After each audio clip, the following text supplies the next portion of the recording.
डरावनी कहानी हर शनिवार।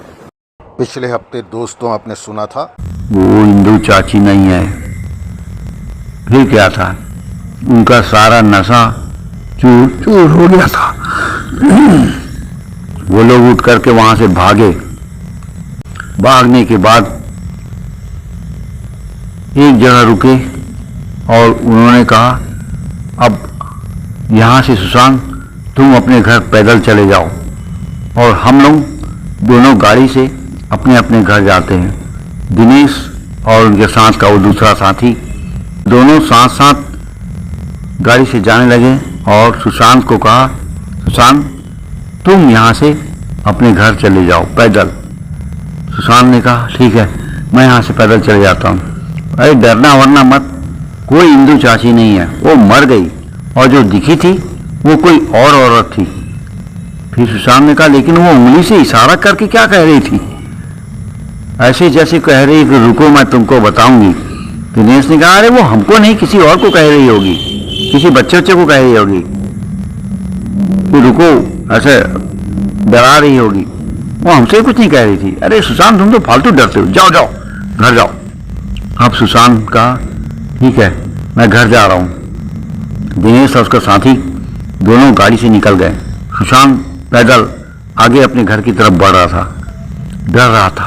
डरते डरते तभी वो एक गली के पास से गुजरा और गली को पार करके आगे बढ़ने वाला था कि गली के कोने से एक महिला अचानक उसके सामने निकल के आ गई और इतने करीब आ गई कि दोनों के बीच मुश्किल से 1 फीट का भी फासला नहीं था। वो महिला, जैसी सुशांत की नजर उस महिला पे पड़ी, वो देख के घबरा गया। ऐसे लगा कि उसके नीचे पैरों के तले जमीन है ही नहीं। अब लगा कि वो ही धंस के जमीन में धंस जाएगा। सामने कोई और नहीं, इंदू चाची ही खड़ी थी। वही शक्ल, वही सूरत, वही आंखें, वही बाल, कोई कमी ना थी। संदेह का कोई सवाल ही नहीं था कि ये इंदू चाची नहीं कोई और थी। अचानक सुशांत के मुंह से निकल गया, चाची। हाँ हाँ हाँ, मैं इंदू चाची। क्यों बेटा इतनी जल्दी कहाँ जा रहे? चाची चाची चाची, तुम जिंदा हो? हाँ, मैं जिंदा हूँ और तब तक जिंदा रहूंगी कमीनू, जब तक अपनी मौत का तुमसे हिसाब न ले लूं। अरे चाची, तुम एक तो कहती कि मैं जिंदा हूँ, दूसरी तो कहती कि मौत का हिसाब। हाँ, अगर तुम मर गई हो तो फिर किसकी मौत का हिसाब लोगे? तुम जिंदा हो ना? तुम तो जिंदा हो चाची। मैं जिंदा हूँ या मर गई? ये तो मैं ही जानती हूँ। अब तुम नहीं बचोगे।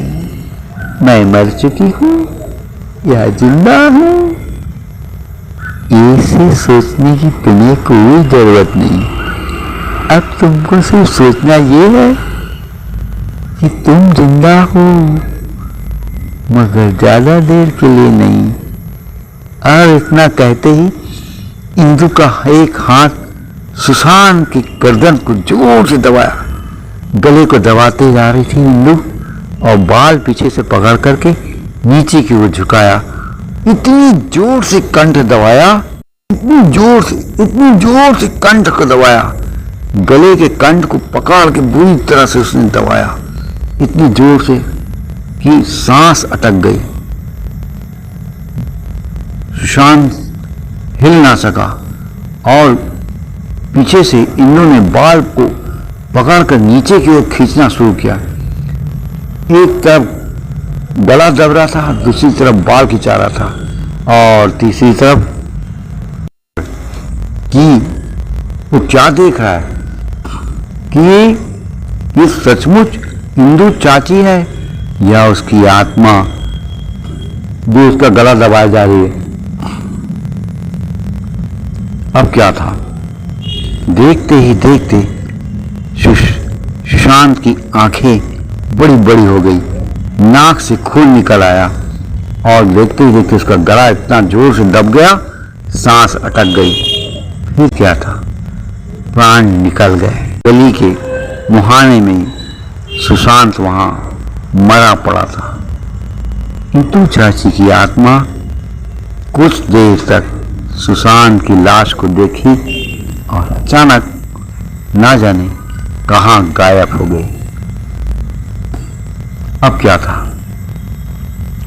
रात का वक्त था, उस गली तरफ से कोई आता जाता नहीं था, लेकिन इतनी रात को भी कोई व्यक्ति उधर से गुजरा और उसने देखा कि कोई वहां पे मरा पड़ा है, गिरा पड़ा है। उसे देख करके बड़ा डर लगा। उसने आसपास के लोगों को बताया और कुछ लोग वहां आकर के देखे कि कोई व्यक्ति वहां गिरा पड़ा है। पुलिस को फोन किया गया। पुलिस को फोन करने के कुछ ही देर बाद पुलिस भी वहां पहुंच गई। देखा कि एक नवयुवक की लाश पड़ी है। कुछ दिनों पहले ही एक नवयुवक की लाश लाइब्रेरी के बगीचे में मिली थी, आज दूसरी लाश गली में मिली। चारों तरफ हड़कंप मच गई कि ये आखिर कौन है जो एक के बाद दूसरी हत्या कर चुका। देवयानी के कानों तक भी ये बात पहुंची कि आज एक और लाश मिली, वो लाश सुशांत की थी। देवयानी ने राहत की सांस ली।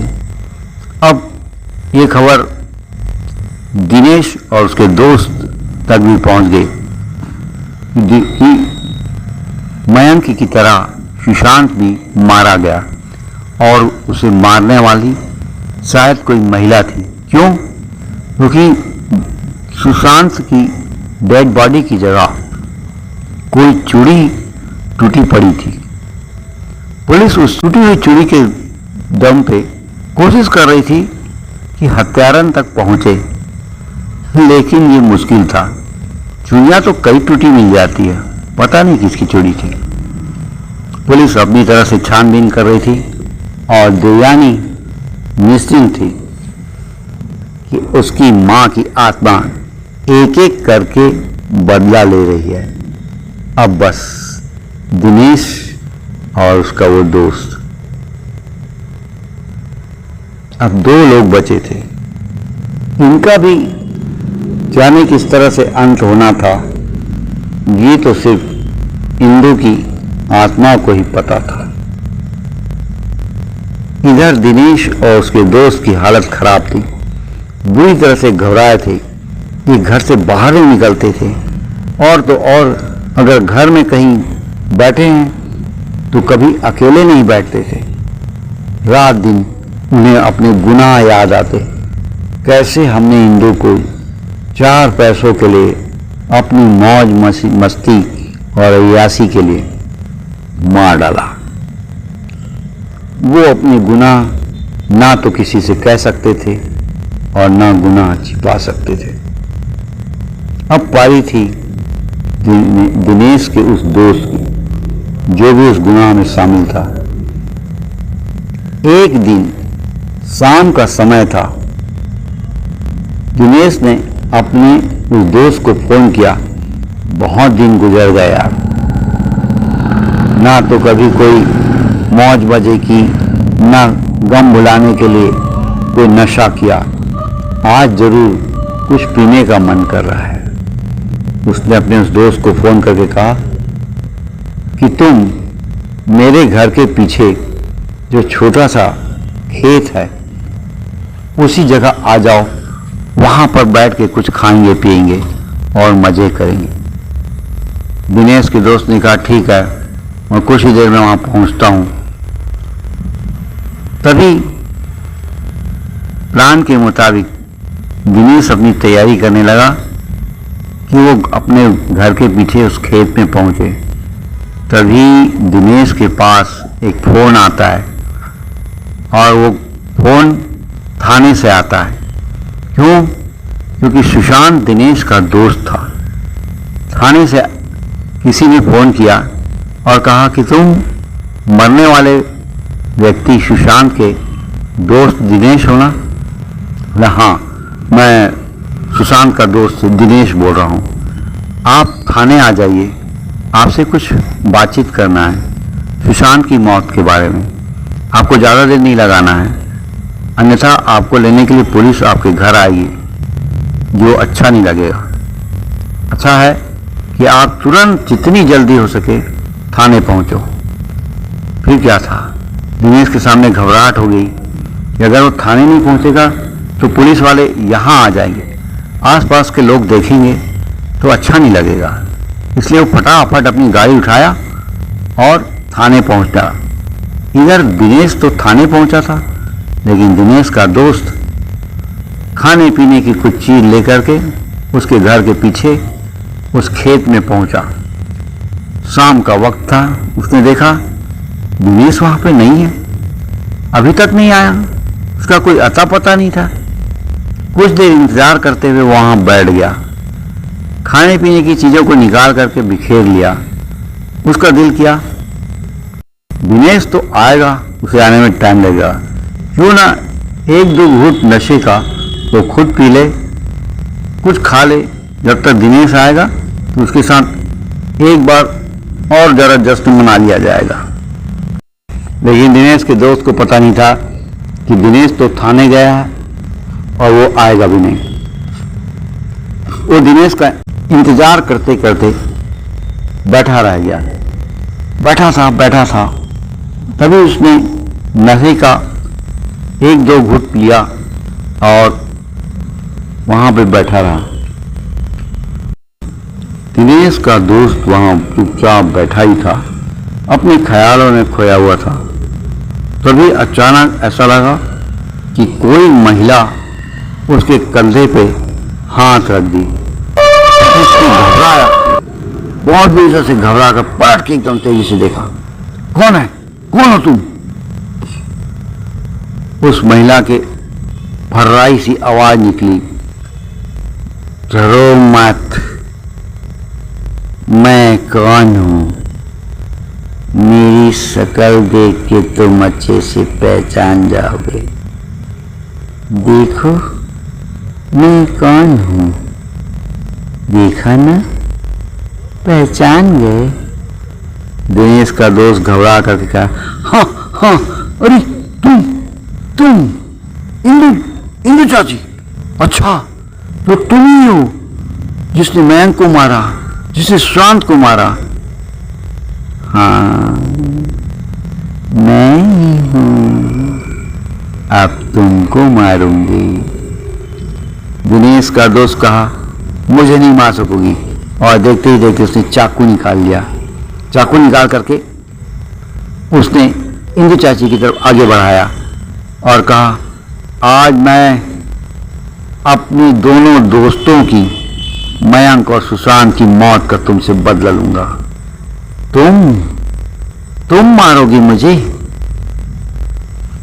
लेकिन इंदु चाची ने कहा, अरे मूर्ख, तू मुझे चाकू से मारेगा?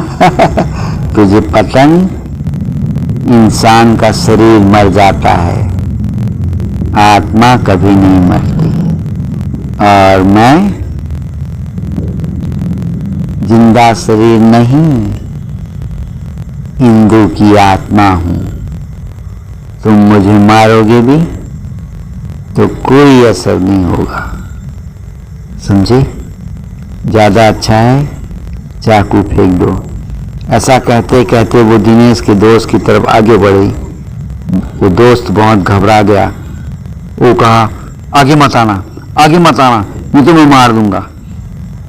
दिनेश का दोस्त घबराया हुआ था, इतना घबरा गया था कि उसे अपने आप में काबू नहीं था, वो अपने होश में नहीं था।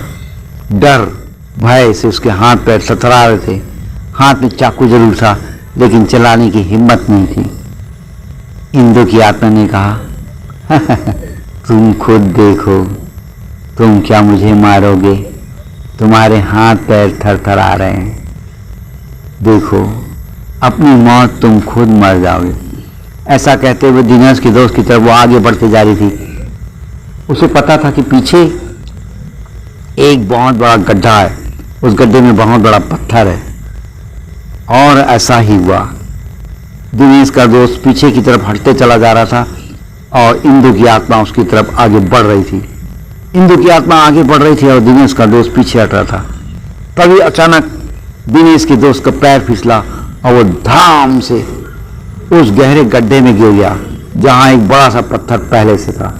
इतनी जोर से वो उल्टा गिरा कि पत्थर से उसका सिर टकराया और सिर फट गया। फिर क्या था, उसके प्राण वहीं निकल गए। अब ये तीसरी मौत तो बड़ी आसानी से हो गई। इंदु की आत्मा ने बड़ी कुटिल मुस्कान के साथ कहा, जो जैसा करता है वो ऐसा भरता है।